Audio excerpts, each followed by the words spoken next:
spawn into the upper right hand corner of Deadwing with our red town player from Root Gaming. It's MaSa. And down in the bottom left hand corner, the yellow Zerg from Team Extreme Supremacy. It's Steelmaker, aka sLivko.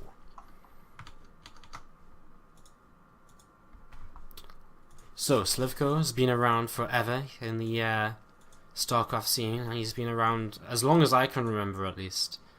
So great to see him still playing, great to see him still taking part, and always great to see so many. I mean, nowadays we actually see so many of the top players taking part in the SC2 Improved Team League and other SC2 Improved events.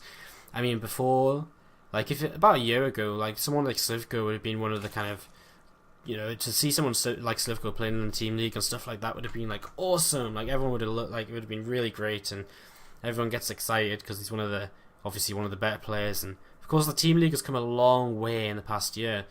I wonder where we were this time last year. I think we just finished the Season 1 finals, actually, this time last year. Was it March? I think we maybe just started Season 2, perhaps? When was the finals of Season 1? Let's find out. Because we got Command Center first against a Hatchery first here, guys. So nothing too exciting going to be happening early on. So let's go find out. Why not? Look at that. March the 30th, 2013 was the finals of Season 1. So yeah, wow, crazy. So in just over a week's time, we will have been heading towards the finals of the first season of the Team League a year ago. It's pretty insane. We had our semi-finals with Mind Sanity and against Alien Invasion, MIA against Cascade. Man, we had some good games back then. Oh yeah, Strelok beating Stardust. Wow, blast from the past. Of course, the finals were Mind Sanity against Cascade. You know what? I'm pretty sure that was on Mother's Day because I'm pretty sure I was at home for it. Yeah, I'm pretty sure I was at home, and I had to like really rush back to cast the finals because like I was like dropping people off and picking people up and whatever, being like a chauffeur, and yeah. Well, anyways, blast from the past. I'm sure you guys probably don't care about that as much as me. I quite enjoy going back and looking at like the storylines you can find. Like earlier today, I was when we were casting MIA versus Cascade, I went back and looked at all the times MIA and Cascade have played each other in the SC2 ITL, and yeah, it's kind of fun, kind of cool, and kind of cool to see how teams change and remember the games and stuff like that.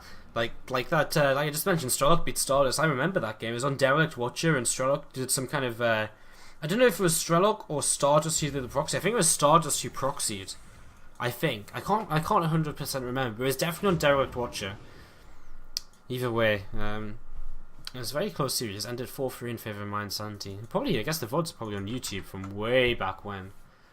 If you listen to them, probably listen on mute because my customers probably got awful back then. It's kind of crazy.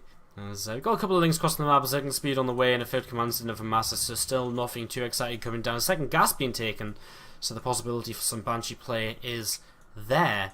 But these two circles are going to get deflected pretty quick, and one of them does go down. So yeah.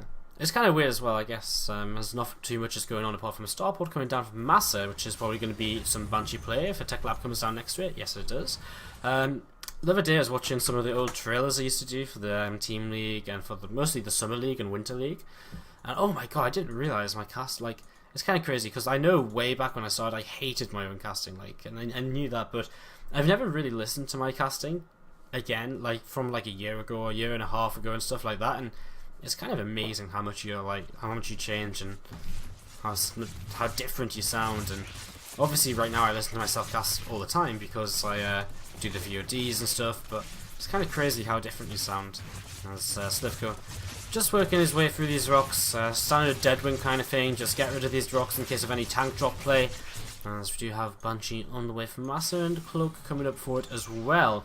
First couple of Hellions, just trying to scout out, see where his opponent is right now, and he hasn't been out on the map just yet with anything apart from these Hellions.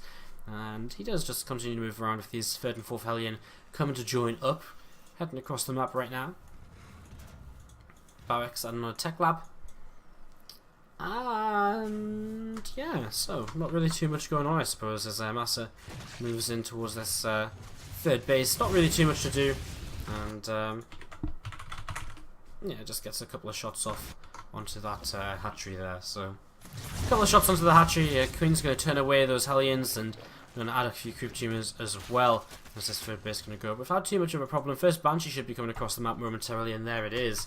So so yeah, I mean, coming across the map here, this Banshee going to be looking to add a little bit of DPS and armory on the way too. So going to be looking to morph in some Hellbats here and see if you can get anything done with those, as a run by being set up by sLivko. Going to be going the long way around and try and run in towards this natural, get some damage done, maybe pull his opponent back a little bit. As, whoa, really nice timing to move forward with the Hellions. Picks off 3 creep tumors. That's really going to slow things down a bit, as moving forward with this first Banshee, going to start getting some damage onto these Queens, waste some transfusers, and that's going to make that timing with the Hellbats a little bit more powerful when this armory kicks in a few moments. Overseer is morphing in though, and this Banshee has to be very careful. MaSa recognizes it though, and starts to pull back in plenty of time. There's the Hellbats. A lot of Lings right now for sLivko, as he's morphing in a lot of Banes, so he's already kind of preemptively going for a counter-attack. And this is going to be very interesting to see if he can hold on and actually get to the point where he does counter-attack. A few Banelings morphing in here, so I believe he should be able to do that, but no, the Banelings all get cancelled. It's coming forward as this Cloak Banshee continue to pile out the damage onto these Queens. So they're going to sort of come in now, they're going to get a bit of a surround, and there we go, everything going to get cleaned up and immediately counter-attack launched by sLivko, and this is going to hit hard and fast because the Banelings are already on the other side of the map and ready to go. So this is going to hit very, very quickly, and MaSa, he isn't prepared for it to hit this quickly. You know, if the Zerglings hadn't been already out on the map, Banelings would only just be morphing in now, so this is a huge timing. And coming in right now, SCV's being pulled up to the high ground already, starting to wall off here. I think that might be a bit misplaced, I'm not 100% sure though, as a bunch of Banelings go off over towards the ramp. And over here as well, SCV's being chased. Banshee turns around and comes back home to try and help out as much as it can, but 20 workers killed. This has been a good attack so far by sLivko, who's going to try and get a little bit more damage done. A few SCVs holding position to mess up the AI, allowing the Marines to clean up. And one last final Zergling backs off to the rest of its buddies, who are just waiting sort of nearby. 41 SCVs to 53 drones, and that puts sLivko into a position where, as he actually jumps up to 64 drones, he's going to be fairly comfortable to just keep on droning for a while. You know, the Terran's not going to have too much coming towards him, you know, with so many Lings already on the map. He's pretty much okay right now, so a few Marines need to kind of pick up into this medevac and get out of there. Combat shields being forgotten by MaSa here for a few moments, so that's a little bit problematic. And as Banshee turns around once again, but Zerglings are just heading back home, as well as these couple of Banelings which were mixed in. Banshee going to try and chase those down. Should be able to fire those down. Might not get both of them, might just get one. And there's one. The second one is maybe going to get away on the creep. Okay, it does, so that's kind of nice, as MaSa going to grab a breather and take his third base. Continue to rally units out here. Starts his 2-2, so upgrades or something which will be in his favour. And the ability to drop, you know, 12 minutes in the game, Spire only halfway done, so he's got a little timing window where he's got the ability to drop with Sim Marines while Mutalisks aren't out. And if you can find that a few drone kills with this, he could definitely find himself back in this game a little bit. I mean, he's far from out of it as it stands, but sLivko definitely sits with a little bit of an advantage right now. As another run by getting set up by sLivko, a lot of Banelings being morphed in, and MaSa actually circumvents these Zerglings moving out on the map. So this is going to be a bit interesting, because this is a big attack coming in from sLivko. MaSa stops seeing some Banelings rolling forwards towards him right now. He's got a lot of mines set up on the high ground, and he's got a lot of units, but oh, the mine hits are disgusting! They kill a whole ton of Zerglings here initially. Dropping the main base is going to start doing some damage so far. Only picked off an extractor, as units coming back home to try and help hold on.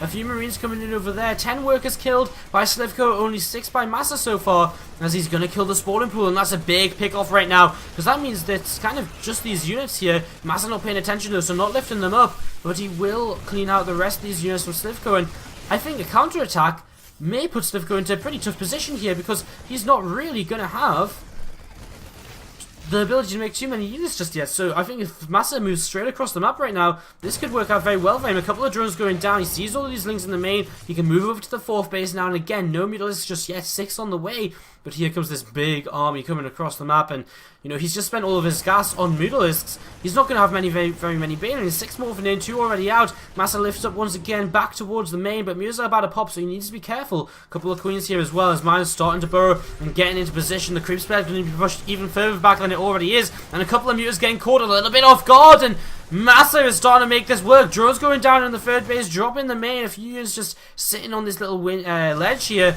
As moving forwards, there's a couple of mines available. What they're going to hit off on, not too much just yet. Reinforcements keep on coming forwards though, and it looks as though sLivko is not quite going to have enough. Drones continuing to fall in this third base. Some more Balians coming forwards and trying to pick off whatever they can.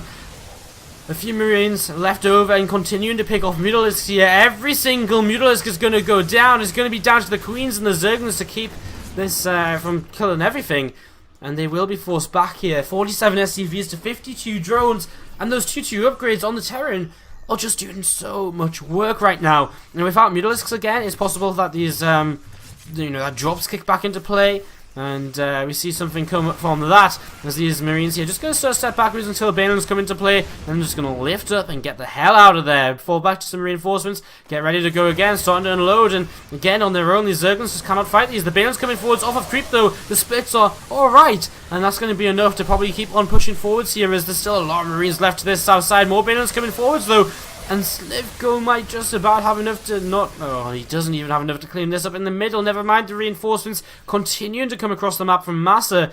And this is not looking good for sLivko and Team Extreme Supremacy right now. As a few Marines sim up to the high ground here. Going to look to try and take down a couple of drones. And a couple of drones do go down. Pick up, evacuate. And again, the lack of Mutalisks is really going to continue to hurt here. Now, as this low ground is going to be abused and drones going to be under fire from there.